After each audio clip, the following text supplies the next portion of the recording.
So you've been wondering how to start a life coaching business? I know exactly how to do that.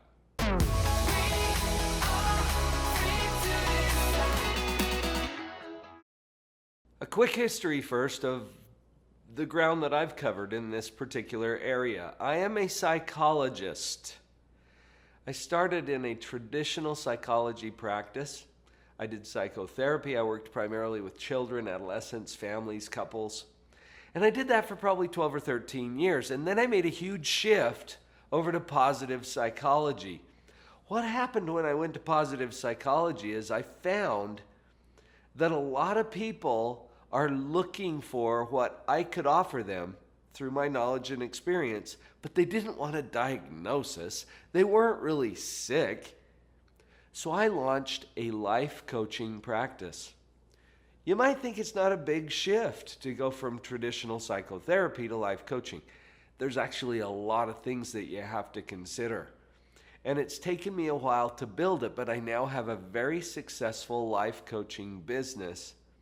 And I want to save you some time and effort and money by sharing with you what I've learned. There are 7 crucial clarities that you've got to wrap your head around when you start your life coaching practice.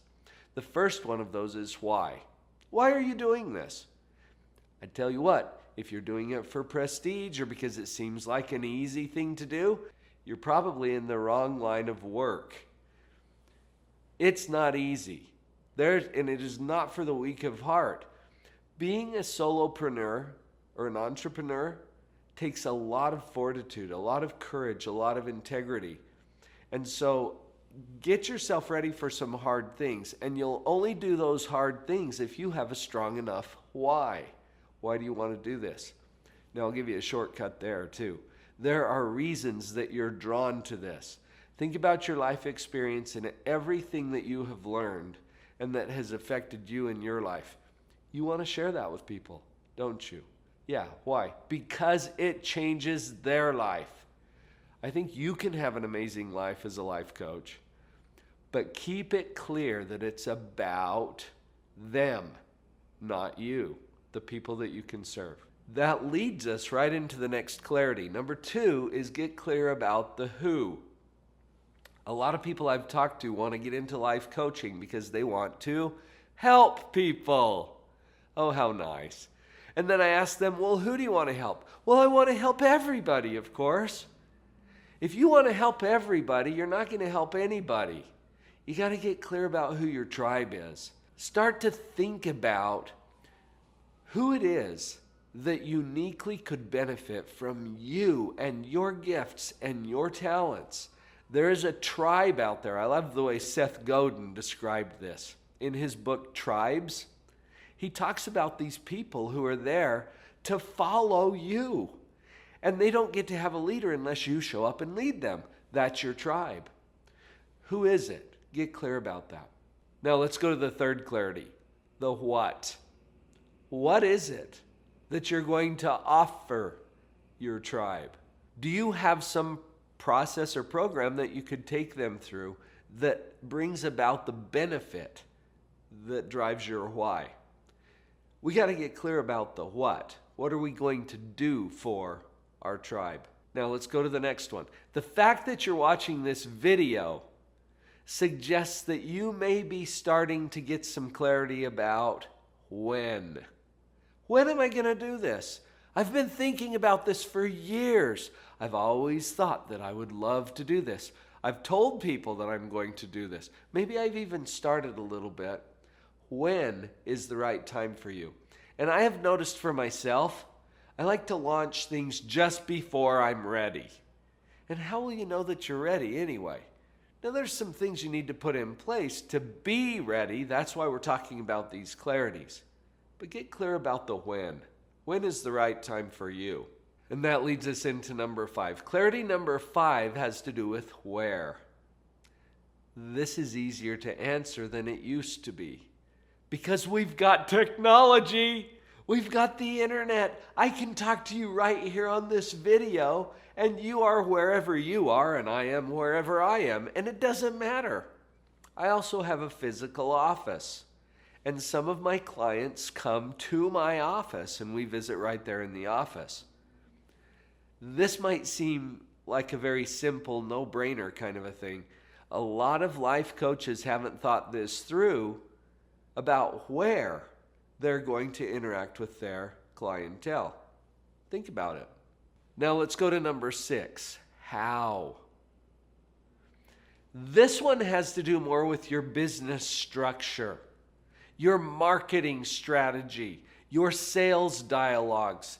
How are you going to get in front of your tribe, and how are you going to take them through a process that has them actually showing up and paying you for your services? This takes a little bit of thought and sometimes some coaching. I have hired coaches to help me with this because really I'm not a sales and marketing kind of a guru, but I know people who are, and they help me to get clear about the how. That's pretty cool. Now, while we're on how, there's also a delivery kind of a challenge. How am I going to present my models? How am I going to talk to my clients? How am I going to put my message out there in my marketing? There's a lot of hows that we get to be clear about.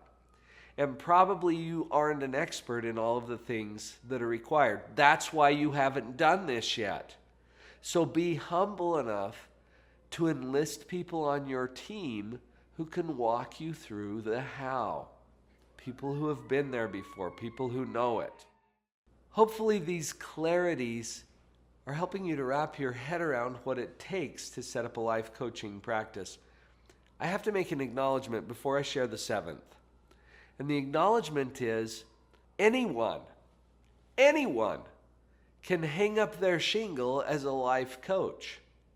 It doesn't require any particular credential, any particular degree, any particular license. At least at the recording of this video in the state where I live, it's pretty much open to anyone. That's both good news and bad news. And the good news is you can do this.